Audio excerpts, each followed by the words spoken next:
I have 3 bags of pears that I'm going to be peeling for pear preserves.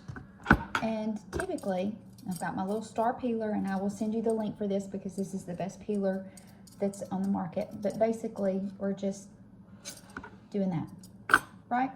The only problem is half the time, if you're not careful, you'll get your fingertips, your hands are in the way. So I have decided that my kitchen from now on is a big experiment, and we're just gonna try all new ways to get things done.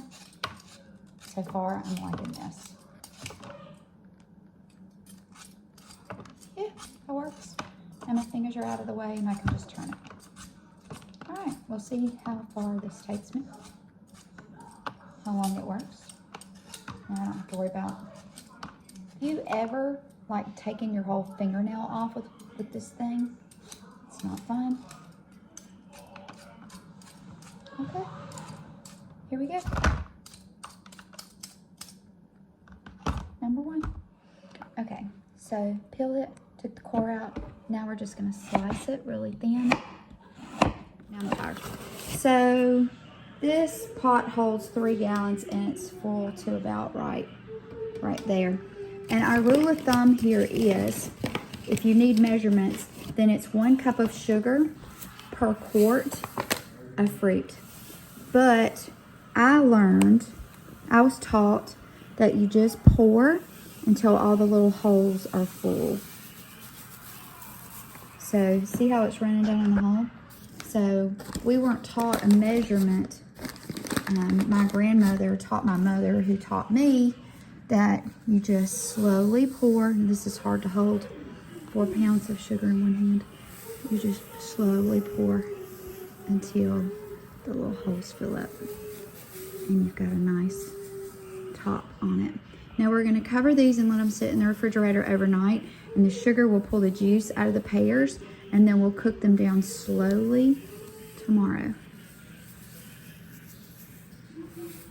Okay, as Mama would say, that looks about right. All right, we'll finish them off tomorrow. Okay, so I just pulled these out of the refrigerator. I'm grabbing a spoon so I can show you.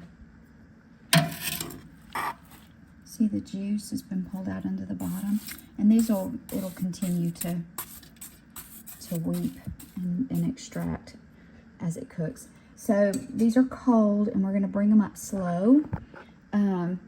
So I'm gonna put it on 3, maybe just past 3, because the sugar content, it's gonna have a much lower boiling point. Now, this pot originally came with a large glass top that hit the tile floor and busted.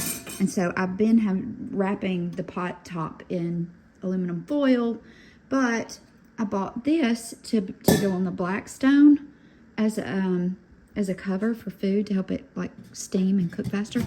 And it just so happens to fit this pot. So, ta-da! Okay, now we're gonna bring it up to a low simmer and raise it up to a nice boil from there. Now, these have been going for probably a good 30 minutes or longer. You'll notice that some of them are starting to get clear. So they're cooking down. They're doing a great job. What I want you to look at, oh, there's the steam. Okay, so we have to look at the size of the bubbles. The bubbles are pretty big, like right in here. Oops, sorry, steam.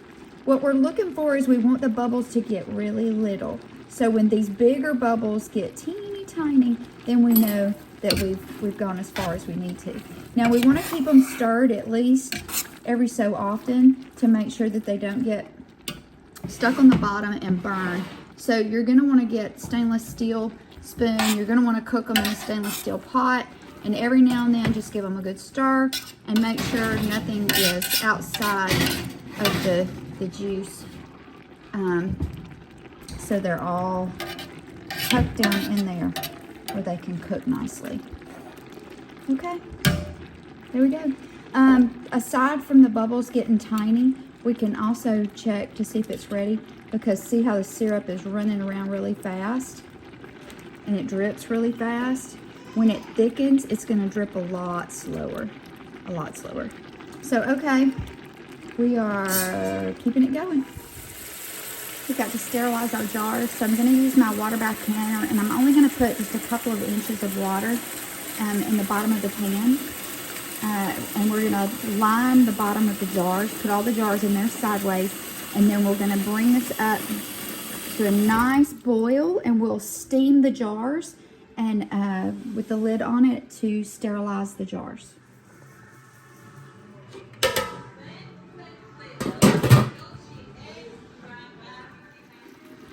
Okay, so see, we still have some big bubbles and we do have some little bubbles. So these are almost done. They're getting really thick. You can see how they're starting to stick. So these are going to be ready really soon. Now, this was at a rolling boil. I just turned it off, and I'm going to let it sit there with the lid off. See the steam coming out? We let these steam for about 10 minutes to make sure that they're nice and sterilized. I'm going to go ahead and get my lids out and get them in some hot water so they'll be sterile, and the seal will be nice and soft and ready to go. So I'll go ahead and get my lids and rims ready, and yeah, we're almost ready. Okay, our bubbles are getting a lot smaller, and I think we've hit the point where we're going to have to get them out of here. So I'm using these. If you buy an inexpensive set of cleaning tools, I got these at Walmart. It comes with a funnel, your grippers to get them out of the hot water. It also comes with a little magnet on a stick so that you can get the lids out of the hot water. Sorry, I'm struggling. I'm hard to see and do at the same time. So I'm pouring this water out and setting the jars over here. Now the jars are still going to be hot. So what we're going to do is we're going to wrap it in a towel like a diaper. So let me go ahead and, all right, hold on. So I've got my jar and I know that it's hot. So I'm going to take a towel. I'm sorry, it's a little dark in here. And I'm going to wrap my jar, okay?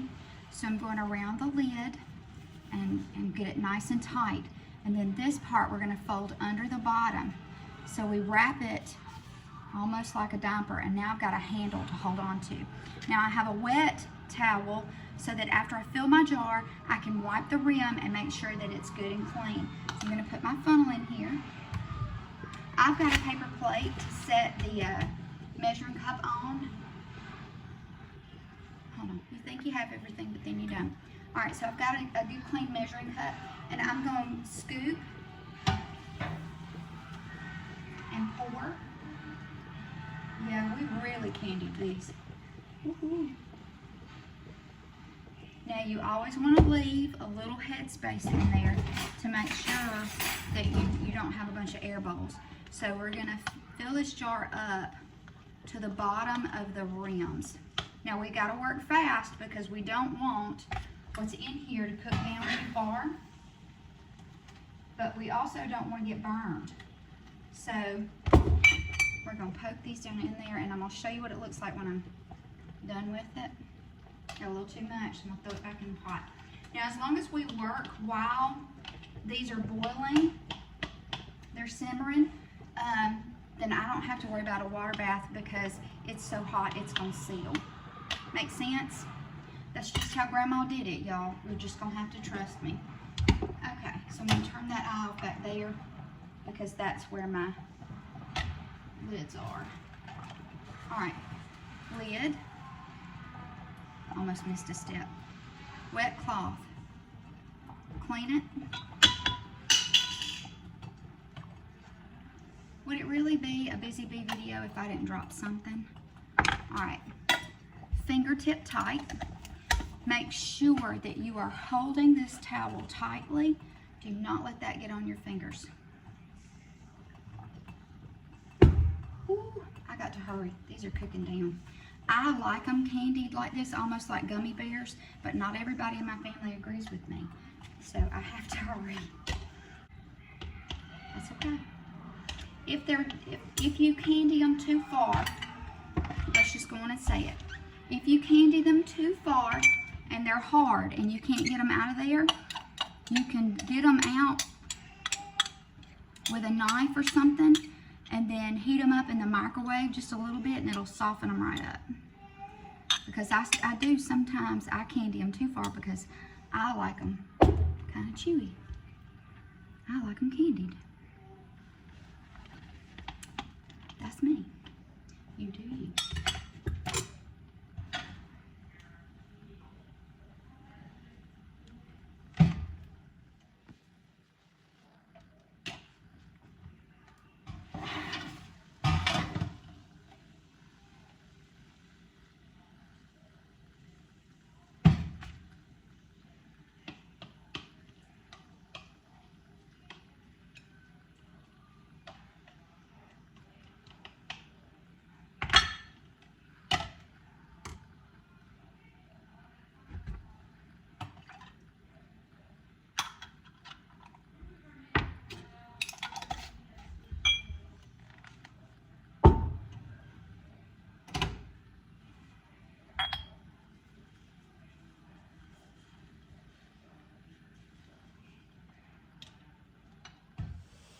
I like to go ahead and get everything straight into the dishwasher and get this big boiler into the sink with some hot soapy water so that the syrup doesn't stick too hard. With any mess that you make, the sooner that you clean it up, the easier it is. So I've already gotten all my spoons and whatever else I used, it's in the dishwasher. I've turned it on, and I'm going to go ahead and fill this up with hot soapy water so that it'll be easy to clean later.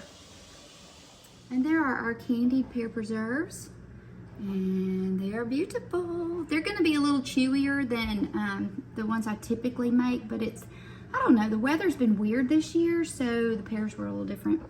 But you can see the syrup is up to there, and as long as the seals ping, we're good to go, and they'll be good for a couple of years, honestly. So there they are.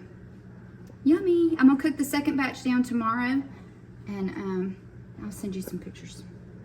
All that needs is a biscuit. Y'all be sweet.